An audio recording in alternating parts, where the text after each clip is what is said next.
Philosophied Podcast. I am Julio Guzman. And I'm Argenis. And this is our very first episode. It's kind of weird. It's kind of cool though. This is my first podcast, so it's pretty cool. So yeah, it's something that I came up with just thinking about. I don't know. Remember when I told you that I was watching Rick and Morty? Yeah. And then I just thought about how much philosophy is in all of this pop culture, like movies, television, coming down to comic books, to music.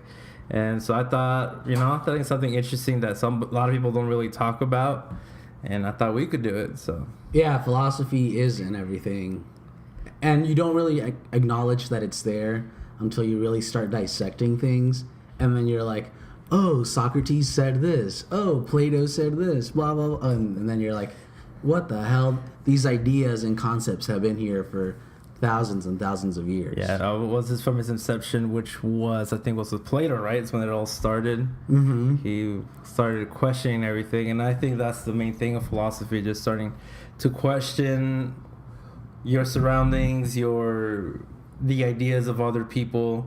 But in general, what is philosophy for you? What does it mean to you? Oh, philosophy to me is just, you said it's like to question, but also to put into practice these questions. What good is philosophy or these ideas if they're just there and you're not practicing them? Yeah, all right. That's a really good definition. For me, it's pretty much like, kind of like the idea, let's say, like you kind of like your own morals in a way, and I think that's what philosophy means to me, but also to question everything, not to just accept, like, for example, religion. A lot of people actually go in and just, for the most part, they kind of know what they want, but some of them just go in blindly and then accept something and go on with that own crazy idea of what God means to them or what religion in general just what it is. I'm so glad you brought that up, because I brought you a copy of On Religion by Caputo. Oh, look at that. So you can borrow it and read it, and it's gonna... So at first, this book talks about... and it's very, like, informal writing. So it's meant to be captive to general audience. And the whole thing, it kind of, like, shits on religion for a while, and you're like, yeah. And then he starts talking about how everything is religion. And he has a chapter on Star Wars. And how my kind of book. Star Wars is religion to people. And then you start thinking, well, everything I practice in my life is religion. And so that's true. Once you start, at first he's like, oh yeah, F religion, like how, like, indoctrination of the people, blah, blah, blah. And then you're like, oh wait, I'm religious in a non-secular way to something else. In other words, pop culture. Yes. Kind of like how we all are. we are indoctrinated to social media, mass media. That is true. Even right now with this podcast. I know that people are always on their phones, I guess, in a way that, I wouldn't say this their own God, but definitely something I would say people worship in a way, because they're always into it. I mean, I don't know, how many times does it bug you when you're like at a restaurant, somebody's just like... They lose connection with one another. Always. Estefania. So shout out to Mavis Beacon. She taught me how to type. Any shout outs that you want to do? No, that was my shade for the day. Mad shade. But all right, so yeah. So that's definitely something interesting. Like thanks for bringing this book. I really want to look into it, because I know me, I was kind of raised in a religious way. Not really raised, but more like towards the end, towards like my teenage years. I was just like, my parents just took me into this church, and then from there on, I kind of like, just went by what they were saying. And at one point, I think I was like about 17, 18, I started questioning things, and I felt kind of guilty about it, but then I realized... more later on, is like, what's the whole point of living life if you can't question anything? Yeah. And then, because I mean, like, let's be honest, they have different religious people always have different answers. Doesn't matter if it's just like religion to Christianity or to Muslims or to anything that's out there. There's always a beginning, but sometimes we question that beginning of how life actually happens. So what is life? Siri always got an answer for us, but it's always a stupid answer. But yeah, so the answer is 42. 42. Or what's funnier than 24? 25. This is a SpongeBob reference. I don't know if you know about that. But yeah, so like I said, I'm Julio. This is Argenis. And so what do you do for a living? I am a full-time student, and I teach ESL. So I work mainly with refugees and immigrants when I'm not studying. So he's got hippie philosophy right here. I'm just kidding. Yes. Well, my major is within the humanities, social science. I'm a major of social and behavioral science, and a minor in sustainability. Oh, look at that! I didn't even know you had all these titles till now. Yeah, I'm gonna add it on your Twitter account. Freaking masterpiece right here. Well, what I do, I just right now at the moment, I'm just doing work for this agency called West Valley Child Crisis Center. I just supervise visits with kids who are under DCS custody. Just try to do reports back to the courts. Hopefully they don't see my misspellings or confusing people's names. Hopefully I don't catch that because I'm pretty bad at remembering people's names when I barely meet them. Then after that, I'm just like, okay, I'm comfortable now knowing your name. Yeah.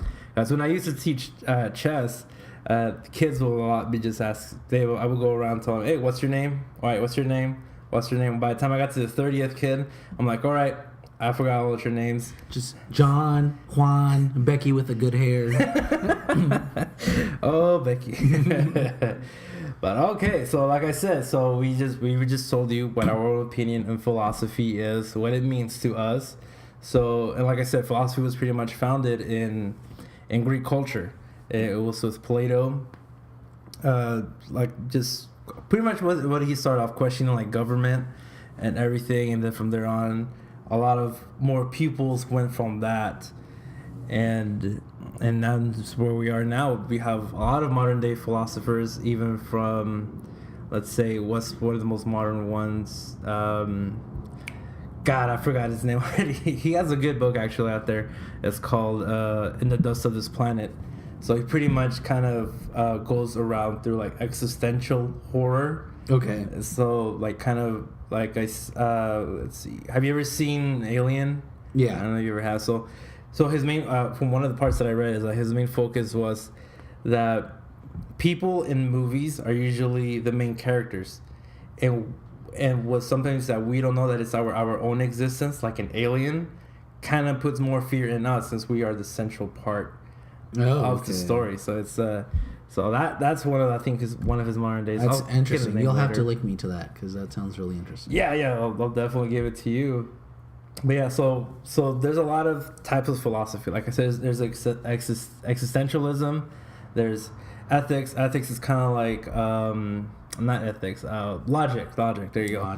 Logic's the one where like if A plus B equals C, then B plus C equals D. Or well, there is also Ethics in Friendship by Aristotle. You have that. How to be a good friend. Am I a good friend?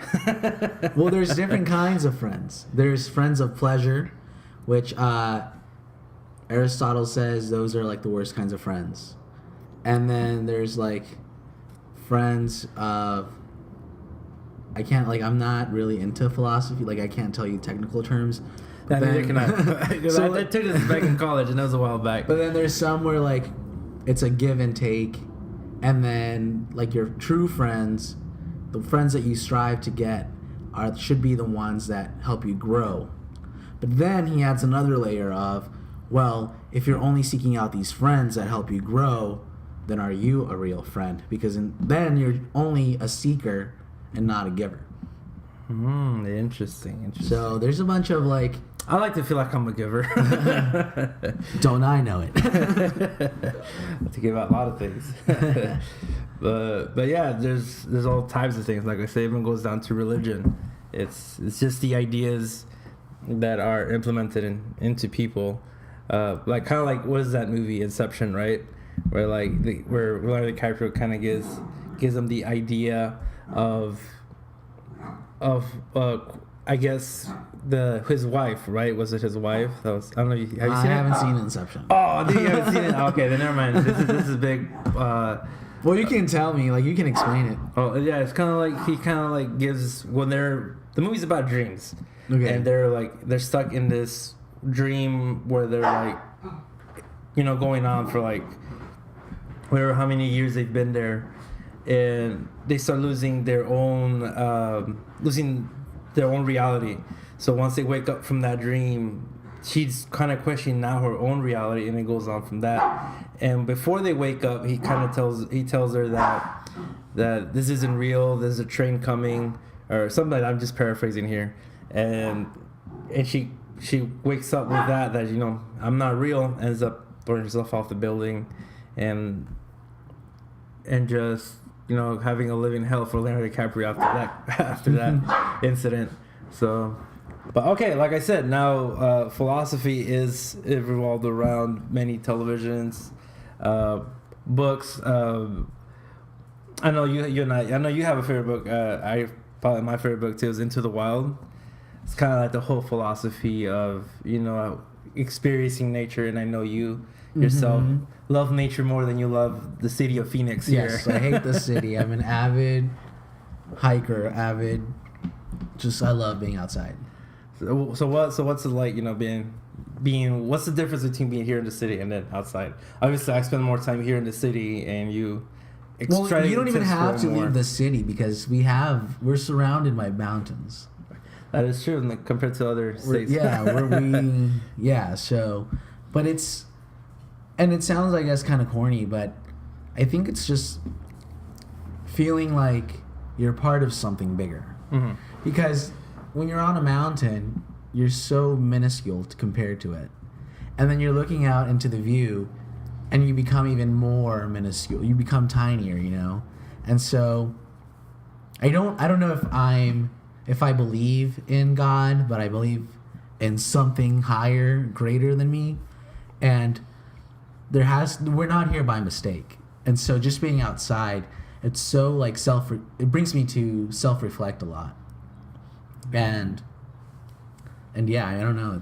I don't even know what the question was anymore. No, but yeah, you kind of answered it. I mean, like, what's it feel to be out exploring nature more than just being in the city?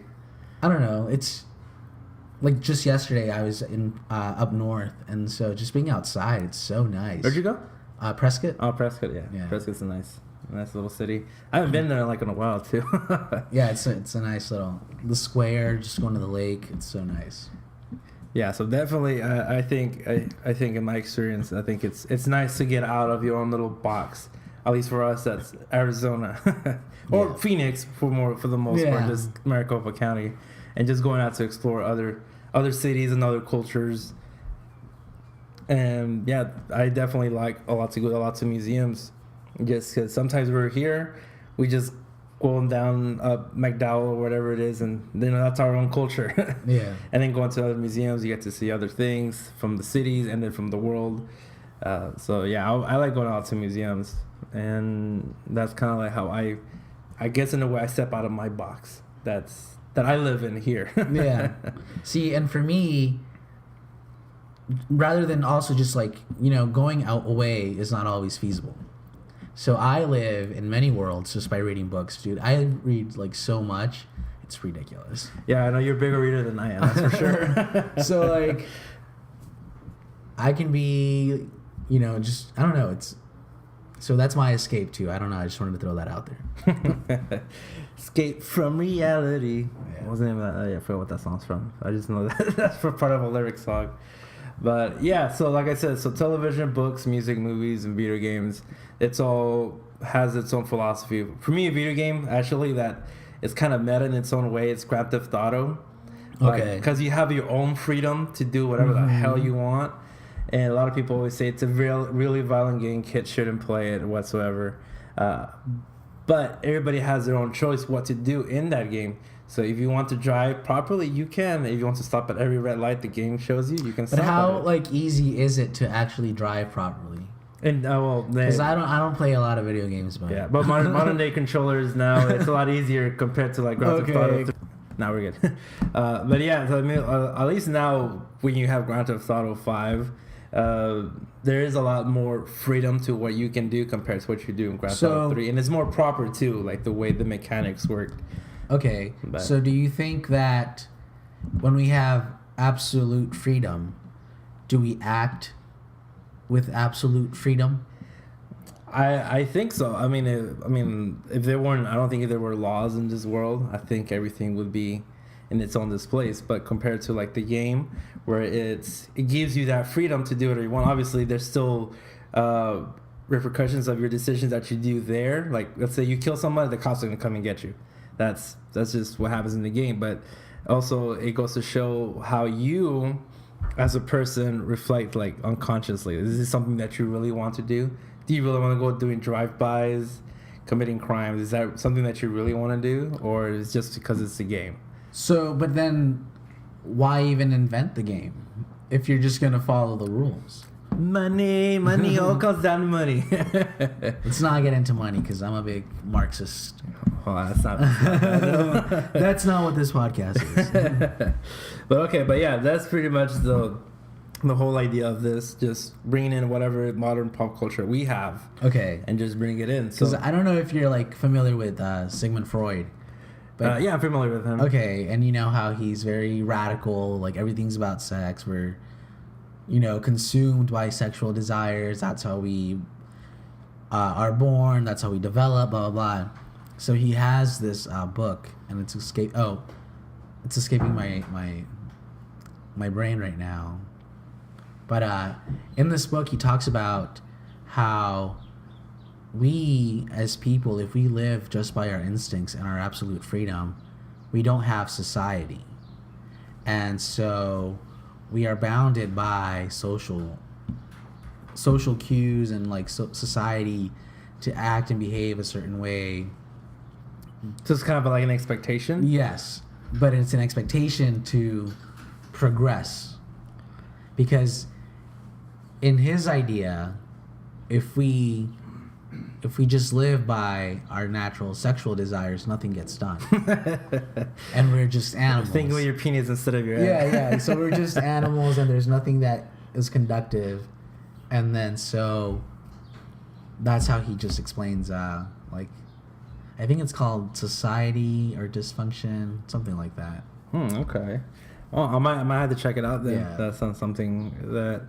Because I sometimes question a lot of what society thinks of what is a proper thing, like for some instance, like it's expected for you to go to school for like, when you're little up until you graduate, then you continue on going to college. I just feel that's how sometimes society wants for children and youth just to keep going on. Yeah, but I think it's important, but still, it's... Well, then you have people like Paulo Freire who like dissect and really get into how the educational system is. So he says even just the placement of the classroom shows hierarchies. The teacher is a depositor, and the students facing the teacher are what accepts the deposit. But he says if we don't question this knowledge of what's getting deposited into us, then we don't question anything. And that's true because we have people who control what we read, what we learn, and it all comes from white America. Like it comes from white rich men. They control what we learn through governing boards, through the education, Secretary of Education. I don't want to get into that, but. Well, I mean, definitely. I think we'll probably get into politics. Yeah. Not in this episode, but maybe sometime later on. But yeah. But he questions even just he calls it the banking system of education, and he says rather than having the teacher stand in the front as I'm gonna deposit information that you're not gonna question and you're just gonna memorize and regurgitate, the teacher should be a facilitator, and that's why. I don't know if you had like an honors class but we would sit like in a circle rather than like your typical rather than 4-line desk everybody facing the front, but you sit in a circle because that is more inducive to critical thinking and like Socratic style type. So that's interesting. Yeah, I guess there are different ways to handle education then, instead of just your typical, just show up to class, look straight to the board, write down your notes, and you're done. And there's like other people that are so radical with their thinking. Like I can't remember, I don't even know if it was Paulo Freire or if it was somebody else, but this person says we should just have like chips of education, and you can use like these chips or like tokens for whenever you want, and like each token is a grade level. So you can be like 17 and be like, oh, I finally want to go to 3rd grade. Here's my 3rd grade token. Now I want to learn like 3rd. But then like it questions what responsibility do we have as people, as society, to educate?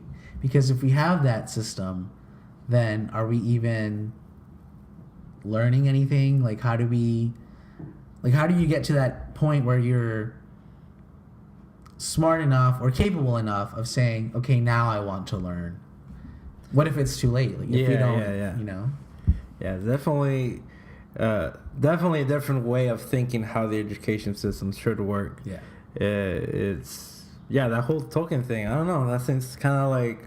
It's pretty radical. It's really radical. Just like you're keeping that token since you're 6 years old. Yeah. You skip 2nd, 3rd, 4th, 5th grade. Okay, I'm ready to go now to 3rd grade. But it goes with what you were saying, what you said in the beginning. Yeah, so it's crazy ideas. Time to question them.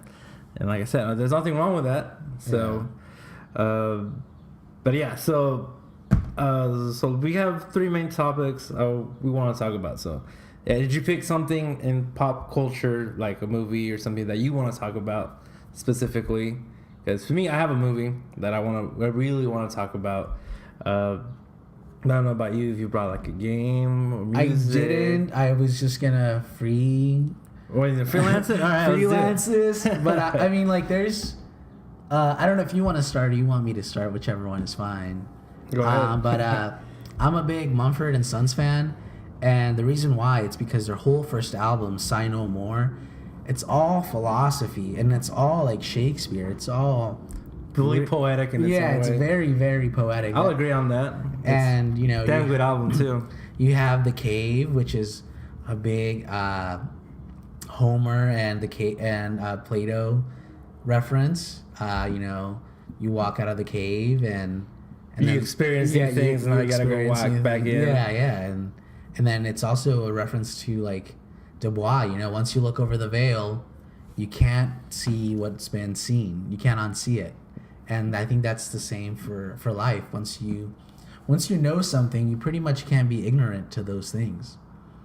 And I strongly encourage everybody to listen to this album because it's such a great album. Music aside, it's just like, if you just read the lyrics, it's so definitely meditate on that. There's this one song that I like about it. It's called After the Storm. Yes. And I think that's one of the last songs on the album, right? I think so, yes. Yeah, so After the Storm for me, I kind of see it in a way for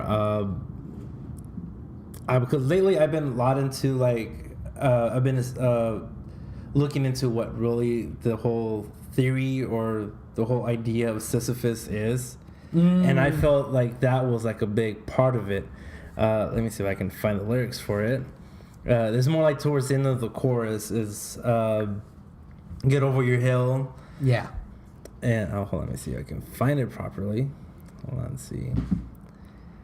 But yeah, I do recommend listening to Sigh No More.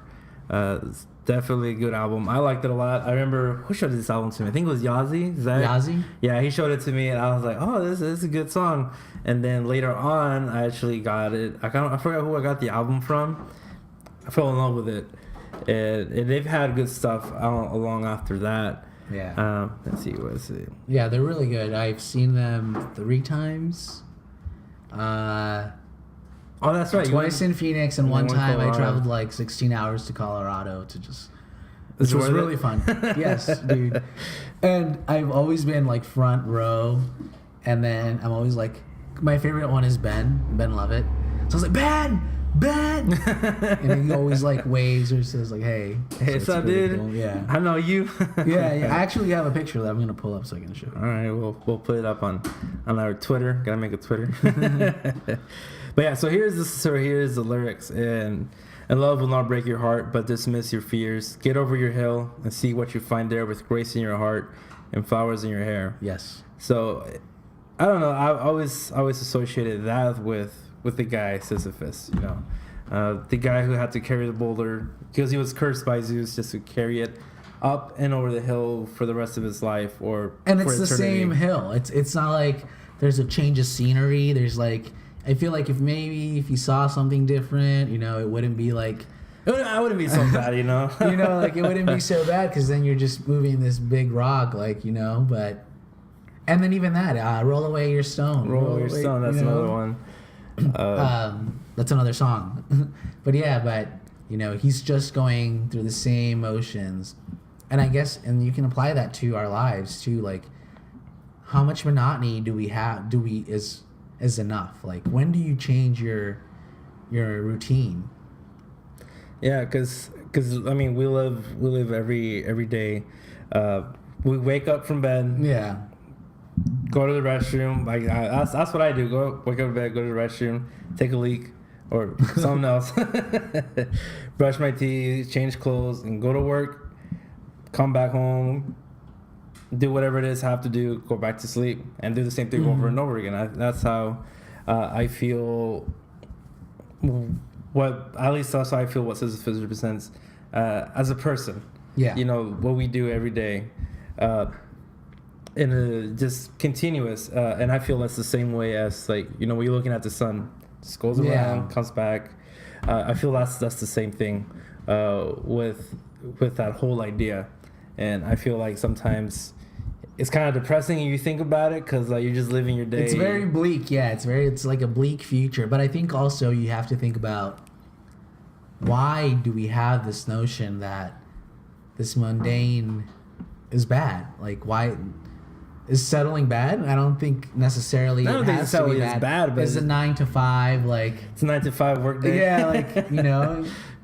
But no, I definitely think there's two types of people in this world, and I think there's people that ground you, and there's people that push you, and I think you have to find that balance of, you know, you can push, but you have to keep, you know, your eye on the ground so that you know where you're falling. You have to realize. Yeah. So I think that's my own philosophy. That's a pretty damn good one, actually. But yeah, so there you go. That's Mumford and Sons, Say No More, for music. For me, a movie that's actually a good one. Well, it's getting better. The series is getting better. To me, it's like it's called The Purge. I was reading the book on inequality. Okay. Where it talks about, you know, on equality or on inequality. On equality. Okay. Yeah, sorry. No, I didn't catch that. Right, so. But pretty much what the book talks about is like, you and I, we've had this conversation before that we believe that everybody has the right to have a decent living. Yes. From having, here in Arizona, we barely had the $10, $8.10? Yeah, 8 something, and then went up to 10 because we all voted. Well, I voted for it. Yes. I don't know if you voted Prop for it. Prop 206. Was that it, or was it that 205? 206, yes. One of those was weed, the other one was... Yes. Yes on both of them.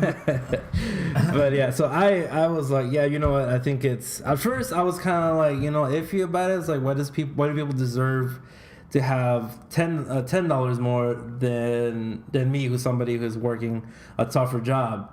And as the months go by, as we get into the election, not necessarily the presidential one, but I was more focused one here too.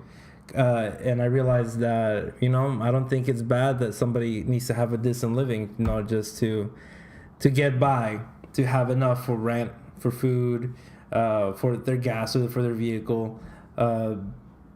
I feel like that was something I felt strongly about towards that election day, and I don't regret it. I know people are complaining now that there's been like stores closing, businesses closing, and then prices going up. But I don't think and that that's has like to do anything with it. total BS. Like, I was at Subway the other day, and it said like, you may notice that our prices are increasing because we have to pay our workers. Like, I think that's it's total BS. Like, you own a restaurant, like you have money, and it's a franchise too. It's a franchise, it's a like big franchise. You have the money to pay your workers. Like, stop being so effing greedy. 2, that's like telling the people that voted for this, like, oh, you're responsible for these prices going up. Now deal with it. Yeah, now deal with it, because you're gonna pay more for it for your $5 foot long, $6 foot long now, or whatever. $6 foot long. Yeah. That's a new catch song now. And then $1 per inch. and then like the workers, like, you make them, like, I feel like that's belittling them. Like, okay, you're not worth this amount of money, and to pay you now, we have to increase whatever to pay you this amount of money that you haven't really worked hard for, because you make a sandwich. Yeah, you make a sandwich. That's all you do. I run the upper. Yeah, and it's just, and to me that methodology just is so wrong, because it all stems from competition. And if we really want to get into it, it all stems from,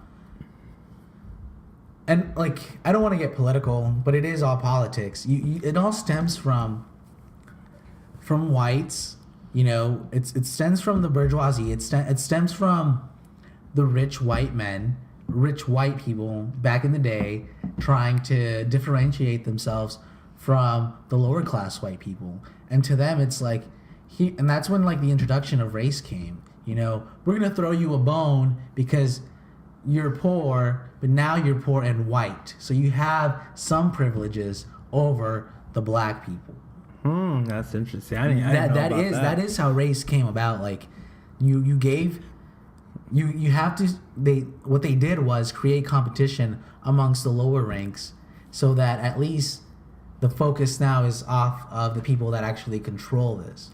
And it's funny, because somebody in one of my classes one time asked, like, how can people be so, like, ignorant to the people at the top controlling things? Like, when we were having this discussion of like the creation of race. Yeah. And I was like, dude, that's the whole system of now. That is the same system that we have right now. That's how racism is institutionalized. That is how inequality is here. Like, it exists, and it's because we compete with each other instead of looking at the people that control the economic system. We blame. So do people? So you believe that more of its own citizens and residents, they have more control over the overall economic system than all the people on the top? We should have more control if we weren't so divided. Yeah, right. And definitely now. And that's what Karl Marx says. Like, the proletariats, that's us, the working class. If we rise and if we get together and mobilize, we will overthrow the upper class, the people that are at the top. But what do you think keeps us in line in a way? Because I mean, it's the institution. It's the institution, and it's the thought that we say, well, I voted and that's all I can do, or my vote doesn't count, or what am I going to do outside, like, protesting? It's all these things. We have all these excuses, and it's like, and if you want to go into like the psychology of it, it's like somebody else is going to take care of it. Like, there's research behind someone is more likely to help someone on an empty road in the middle of nowhere than on the freeway, because we excuse our responsibility as a good Samaritan, as human beings, as, well, there's a million cars, someone's gonna do it, someone's gonna stop. Okay, I've thought that way before too. So we're all guilty of it. Like, someone's gonna help that guy out. Like, come on, I'm in a rush, I got things to do. That's a good way of pointing it out. And then you have, like, you know, you're on this lonely road in the middle of nowhere. nobody's gonna come. I have to help this guy out, this chick out. You know, like that's the psychology. And there's two type of people for that. Yeah, and that's like that's real psychology. Like that is science. Like that is not BS. Like that's for sure. Yeah, definitely. And like I said, and for have you ever seen any of the Purge films? Yes. Within that, yeah. so you remember like in the first one, it's about the main white people who actually have the decent living to actually fortress themselves, and then in the second one they go into the city with all the middle class, even not even middle class, like all the low income people, and like you were saying, it all factors into that, just trying to make you think how all the rich people. I don't know. I think in the movie, I think they were all white. I think so. They were, and then they let the black guy in. Yeah, so everybody just kills amongst each other. Yeah, and I felt like that was something that was kind of, at least in a way, terrorizing. Because I mean, we probably won't have something like a purge. Like, let's face it. I don't think there's a possibility of that. I don't know. These next 8 years. Let's go with 4. Let's not stretch it out to 8. I don't think any of us. I don't think so either. But we are doing it though. I also didn't think he was gonna win, and look where that came. Yeah. Okay. Yeah. You're true. But look where we're at now. There's a lot of violence. At least not a lot here, but more like in Chicago, where there's a lot of violence against own black people, where they're just killing each other. At least, well, from what I've heard, I'm not saying it's true or not, but from what I've heard, is that they usually just kill themselves over a pair of Jordans because somebody has it, or because. But I think also, like, even with that statement, from what I've heard, like I said, I didn't say it was true. And that's what the thing though. Like, we have to start questioning where we get our information from. Definitely. Just because that is essentially philosophy. Question what you've been told, question these ideas, and then act on these ideas. Yeah, because like I said, it's not it's probably not even true, but definitely there is a lot of violence amongst our own, within ourselves. From my experience, like, you know, I got robbed like 2 years ago now, almost 2 years ago now, and that made me kind of question. People in itself. It's like I through a whole week and maybe even for the months after that, I didn't really have any trust in people. I mean, people I knew, yeah, but like the strangers, I kind of lost that kind of connection, and I feel like that kind of violence, we're just killing each other, you know, trying to steal from one another, or I don't even know how to say it, but yeah, just stealing from one another and doing all these other horrible things to each other, just to make a decent living, I guess, in a way, you know, just to have more things. Trying to get more from what other people have, and I feel like this is what it is, you know. We're not having a purge, just killing for one night. I think it's an ongoing thing, not like a big upscale kind of situation with it, but definitely something with our own communities. Yeah. And like stealing cars, I feel that's... Yeah, definitely. I don't think social inequality excuses people for behaving out of how they should behave, you know? But I think that it would be silly of us to ignore that social inequality doesn't play a role in the violence that we have. A role in why we behave the way we behave. So there's this song from J. Cole. Do you listen to J. Cole, right? I think I listen to some, not a lot. I'm more of an indie folk. Yeah, I mean, but come on, there's also other music than that. We sometimes listen to even sometimes from our I dabble. He dabs. I think that's gonna be the name of this episode. I dab once in a while. Well, there's this song that I literally just paid attention to. It was called A Tale of Two Cities. Okay. And he's pretty much talking about how he had this dream of just owning a simple car, owning like I believe it was a Pathfinder. That's all he wanted. Putting in some decent rims on it, and and that's a decent life. But then as he kept going on, he realized that there are other things than just. He settled more into the reality of where he was living in, and that he wanted to get out. there's this part of the song. I think it's somewhere around the chorus. Where he says, "Last night I had a bad dream. I was trapped in the city. Then I asked, is that really such a bad thing?" Okay, I don't think I'm racist or anything, but this is part of the song. They robbing niggas on the daily, keeping on blaming that ain't never had things. Well, last night they pull up on, well, God, it feels so weird, but they pull up on my nigga at the light, like, and they said, "Nice watch," and in the song you hear the gun cop. Mm-hmm. So, in a way, that's still, that's a reality that we all have to face, that we do live, that we all do want something more than what we have. And on the book on inequality, it says, if we just have just enough to survive and to get other things that we want, do you think violence can actually end like that? Or do you think there's still more progress to get to that, where we can probably not even end it, but definitely lower it a lot more than what we have now? I think it all stems from, like, how collectivist are we? And I think, like, these Nordic countries definitely are, like, pinpointing. They have their finger on something that we other nations haven't been able to pinpoint yet. And I think Canada definitely is moving in that direction. And I definitely don't think communism is the answer, and I definitely don't think that socialism is the answer, but I think democratic socialism is definitely moving towards the right path. Because it's a crazy idea, too. But I don't think it's that crazy. Like, I just, like, see, I was asking myself the other day, like, how do people prioritize otherness?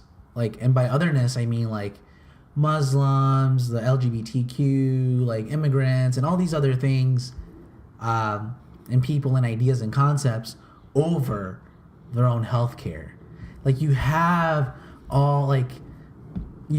such great numbers of low-income white people voting for Trump, knowing that he's going to take away their healthcare access, knowing that he's going to take away resources for education, knowing that he's going to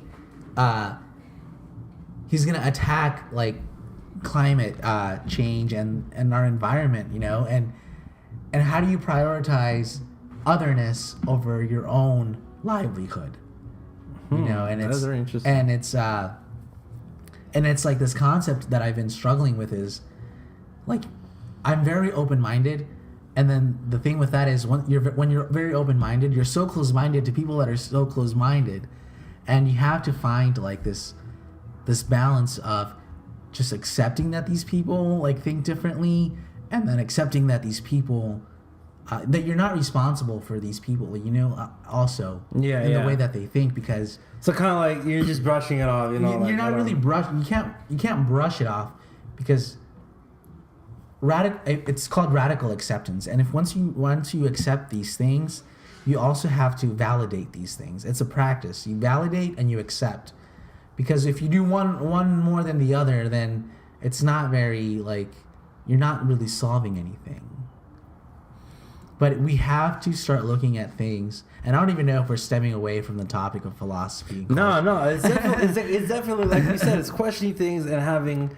Talking about the ideas that revolve around our own society. I think we definitely have to also, like, start thinking beyond what affects us, because, like, just yesterday, we have DACA, which is this program that gives people that came here under the age of 16. Deferred Action of Child Arrivals, right? Yes, That's what it and is. so it basically gives immigrant people that came here as children under the age of 16, if you graduated from high school, are in high school, blah blah blah, it gives them a foot in the door. Basically, it allows them to be in the U.S. legally, but it's not a pathway to citizenship. And to me, that seems so silly that people are so against giving these people a pathway to citizenship, because you don't know who they are and blah blah blah blah blah. But that's a lie. Like, we know who these people are because they've had extensive background checks, they have been fingerprinted, they have been cleared. They have history that they've been here since since they were a kid. They have proof. They weren't here they didn't get here by themselves. Yeah. One, I have a problem with people calling someone illegal or a criminal. Like, come on, like. Yeah, I've had issues with myself too, calling someone saying, "Oh, this person's illegal." You're like that's not. I'm trying to defer away from that, but it's something that's been said. It's so ingrained in our heads to think like you're an illegal. Or these people are illegal. Same thing with like Muslims after 9/11. Yeah. Every Muslim's a terrorist just because they showed us pictures of terrorism, but it really isn't, you know. Yeah, and it's engraved in our brain, like you said. And we're being indoctrinated. Like even the Pledge of Allegiance. I'm so like I'm over that. In my classroom, I don't have the flag, and it's not because I'm anti-American. One, this country doesn't even consider me an American. So just letting you know, I'm American, and I have the right to do so. Yeah, and so, but anyway, like, and the whole thing about the Pledge of Allegiance that it was introduced into classrooms during what was his name in the 1950s, right? With I can't give you an exact date, but the purpose of it was to indoctrinate children, to create this sense of nationalism. Okay, that's a different story from what I heard. It was implemented to create nationalism amongst our children, so that when they're growing and developing, they have a sense of statehood, a sense of belonging to this land, And so, like, in my classroom, my kids, most of them are not from this land. And we have these expectations to have them say the Pledge of Allegiance to a country that doesn't even want them here. Why? So I say, you can stand up if you want to. Like, if you don't, then you know, and you can say whatever you want. If you want to say "In God We Trust," say go ahead. If you want to sit down, go ahead. But at the same time, have some respect for those that are practicing the Pledge of Allegiance. You know. Yeah, because definitely, like you said, like giving the kids the freedom to do so if they want to stand up or not. That was the thing with us too in junior year with my history teacher. We didn't have her. I didn't have her during like the time, because we went to the same high school, and it was like I think it was during second period when they all made you stand up and do the whole Pledge of Allegiance and all that thing. But she told us that she told the whole class that if you want to stand up, go ahead. I'm not gonna penalize you. This is your own freedom. And she was actually implementing that, you know. Yeah. I'm trying to remember her name, but I can't. Miss Turner, Mrs. Turner. Mrs. Turner. Did you have her too? No, I didn't. Oh she did. That's what she did. Yeah. At least with her second period, you know, she didn't make them stand up or anything like that, because she was, you know, showing what the First Amendment actually means, and what all the amendments mean. You know, you do have the freedom to your own religion and speech and protest. And I think that was something awesome that I haven't seen any other teacher do.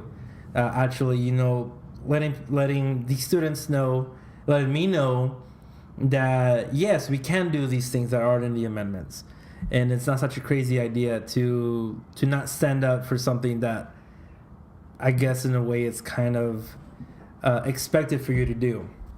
And I know she told us too that there was a story where I think it was the year before, the kids, everybody was just sitting down during the Pledge of Allegiance, and the security guard came in, and I believe she said the security guard yelled, "Why are you guys not standing up?" Everybody standing up because security guard yelled. He was shedding a little tear because how offended he was that these students weren't standing up for the flag. And like you and I mean, we love this country, right?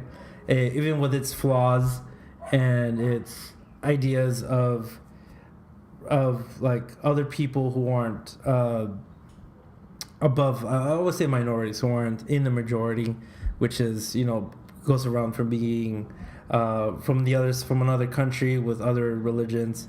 I think that falls under that. You know, we all have a right to do what we want, and it's not, you know, a lot of people do kind of like what was her name, Tommy Lauren, well, she like kind of like what was it with Colin Kaepernick, the guy for the 49ers. Yeah. How he was exercising his First Amendment right, and it's like, okay, so what do you want him to do? You don't want him to do it. So it's important that we exercise that First Amendment. It's what we're doing right now, too. Yeah, and there's such a divide of these things, and I think it's so... I don't even know, like, what this word is, but I guess it's just hypocrisy, really. Like, we have... You know, we like... The far left wants this, and then the far right wants this, and there's almost there's no middle. There really isn't a middle. No compromise. There is no compromise, but there hasn't been for a long while, and I think it's not until now that it's been so in our face.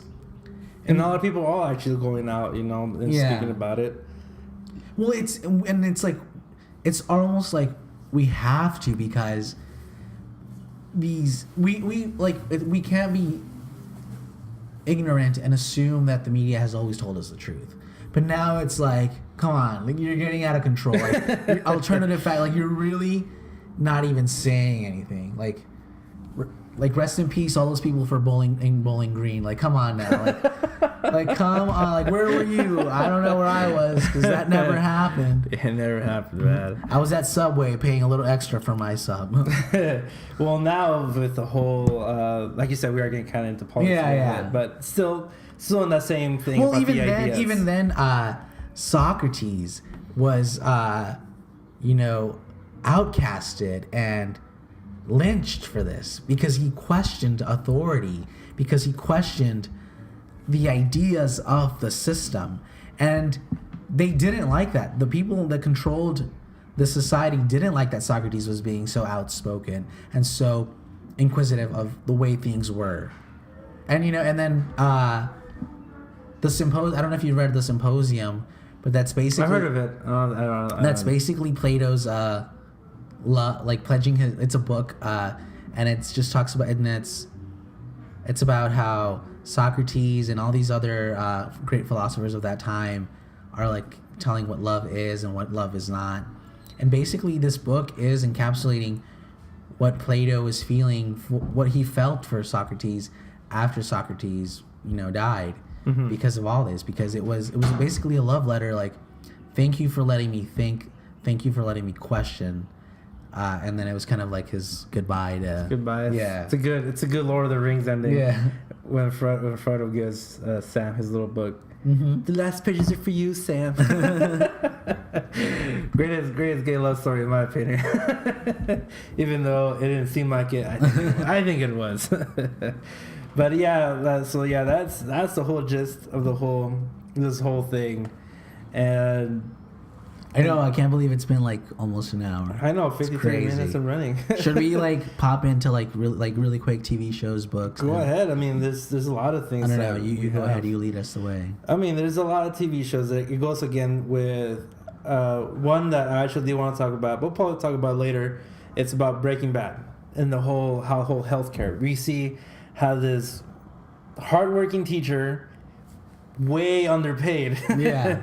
Can't afford to have cancer treatments, and it has to go, sell drugs. Yeah. Even though it's kind of like, he's ruining other people's lives just so he can make his life better. Yeah. That's something that was always really interesting, and we got 6 seasons of it. Yeah. And that's the thing, like, everything is so intersectional. Everything, I don't know if you heard of, I think it's called Gordian's Knot, and it's basically this big, I don't know if you want to pull it up and so you can see it. Gordian's Knot. Yeah. And so the idea behind this knot is that it's like so intricate, and it's so everything is so woven in together that dissecting or trying to untie this knot is basically impossible, because that's how we are as a society. We are so intersected. We're so interwoven that trying to fix one issue. This one right here? Yeah. All right. Trying to fix one issue only brings you to question other issues, and maybe like other problems arise from fixing one issue. This is really interesting idea. It's kind of like, it's in its own way. It's really what do you call that painting? Like an abstract. Yeah. I guess you said it's a knot, so it's an abstract object. That's very interesting. I never heard about this one. That's really cool though. No, that's tangible. It's tangible. That's a knot. Abstract means you can't touch it. Okay. Oh, well, there you go. That's another word then, because I was looking for a different one. But yeah, there's also this one painting. I think his name's Jonathan or Joseph Pollock. Or are you talking about just like it's like abstract thinking? Yeah. Okay. Yeah, Like it's a different way of thinking. Yeah. Because there's, like I said, there's this guy named Jonathan or Jason or something like Pollock. Okay. I think I've heard of it. Yeah. And what he did is like his painting. He was just Mm-hmm. he didn't think about what he was doing, but just just going with the flow of things. And his painting is just a bunch of like lines here, a big old puddle of blue here and there, and then just going with what he felt was needed. And for me, the way I see it is just sometimes it's not important just to think about what you're gonna do for the most part, but also go with it, not like take a leap of faith, I guess. Yeah. That's the way I see that kind of painting, and this is kind of what reminds me of not necessarily the same thing, you're taking a leap of faith, but kind of like the same idea, just not itself. Walking out of the cave, taking a leap of faith. Talking out of the cave.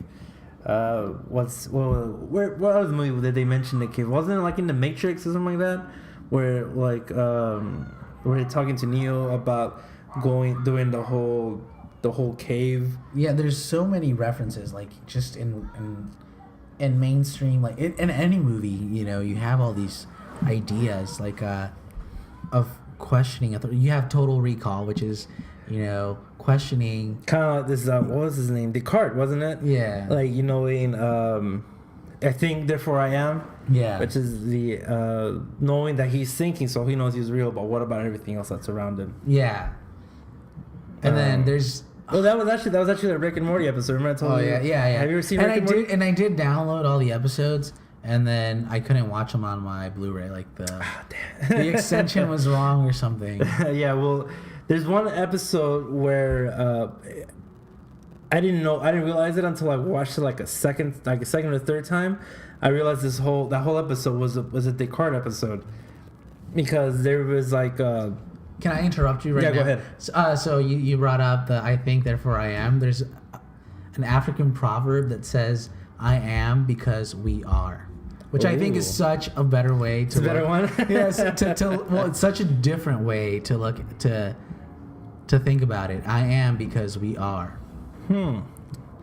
So it's not just the way I'm seeing it, it's like it's not thinking about himself or the whole everything around him. Yeah. Oh, I see. But yeah, on this episode, like I said, it starts off with them at the dinner table, and they're talking with somebody's relative. I think it was like an uncle or his brother, whatever it is. And then Rick comes in because he wasn't present at the time, so he's like, "Who's this guy?" He's been living here for like 80 years with us now. Like, he's my brother, and he's like, "Hold up!" So pulls out his gun, shoots him. Turns out to be an alien. And then he goes on from saying that we all got to be careful because these creatures, every time they make us think about something, they duplicate. And then you have Frankenstein's monster. You have the picture, the Velociraptor takes a picture. It's like a photographer, and it goes on from that. So, and at one point, everybody starts questioning, like, are you real? Am I real? And because they have all these fake memories, and it goes to what Descartes was saying, that there's probably this little demon, planting these ideas, or that everything like this chair, it's not even there. Yeah. It's something else. Probably be like full of spikes or whatever it is. Well, then, and that brings up an interesting. I forgot his name, but like, this is not a pipe, and it's if you want to pull that up, and it's basically. It's a picture. It's a painting of a pipe, and on it says, "This is not a pipe." And there's truth behind that, because it's not a pipe. It's a picture of a pipe, and so it's about perception and analysis. Mm-hmm. Like, what you see is only. This is it. Yes. So what you see is your reality, your own perception. But it's not what it is. What is meant to be. Yeah. So. What is it? Yeah, exactly. What is it? And it questions what we are, what we see. Is our perception reality? No. But reality is not always perception. See, I never saw it that way. But yeah, that's pretty much what we're going to be talking about throughout. Hopefully, we get a million listeners within the next couple of weeks, which I doubt it. But yeah, this is what we're pretty much talking about. You know, bringing something in that what we see, consume every day, even if it's from the news to a song to a book that we read. And if at any given moment that you start questioning or having shower thoughts when you're just standing there taking in the hot water, you're doing philosophy there and then. You don't necessarily have to be reading as long as you are thinking. Yes. So thank you all for joining me. Thank you for having me. Yeah, so hopefully we do continue doing this. Shout out again to Mavis Beacon. That lady showed me how to type correctly. I was just thinking about her the other day. Do you remember that program? It was like, I think it was like a middle school. They were showing you like type AGKF. I do remember it, but I don't remember the name. And there's like another one, like a Mario Luigi one, like teaches you how to type or something. Let's see if we can pull her up real quick. See if you remember her. I don't even know if it helped me. I'm really bad with like my dexterity. My fingers are like horrible. Yeah. One, they're like crooked. If you can like look at my fingers, they're crooked. I never realized that. I just have fat fingers. No, my fingers are like messed up. So. Yeah, don't like me. I don't have no knuckles either. Do you have knuckles? I think you got knuckles. Yeah, you got that knuckle sandwich. It'll cost you. Prices are rising up because we got to pay our customers. Especially not for avocado. Yeah. Especially not for avocado that's going up in price too. But yeah, I remember her. Here she is. I don't remember her. No, she was not my. She was not my. Drink like a fish, sing like a bee. Yeah, this is the one. This is the one that I saw in middle school. Okay. That's exactly the cover. But yeah, she was pretty dope. So shout out to Mavis Beacon. Shout out, man. If it wasn't for her, I don't think where I would be right now not typing all this. Mavis Beacon. That should be our hashtag for this podcast. Mavis Beacon. And then give a shout out to someone else who influenced us. But like I said, I'm Julio Guzman. I'm Argenis. And so thank you. And you guys have been Philosophied. Catch you later.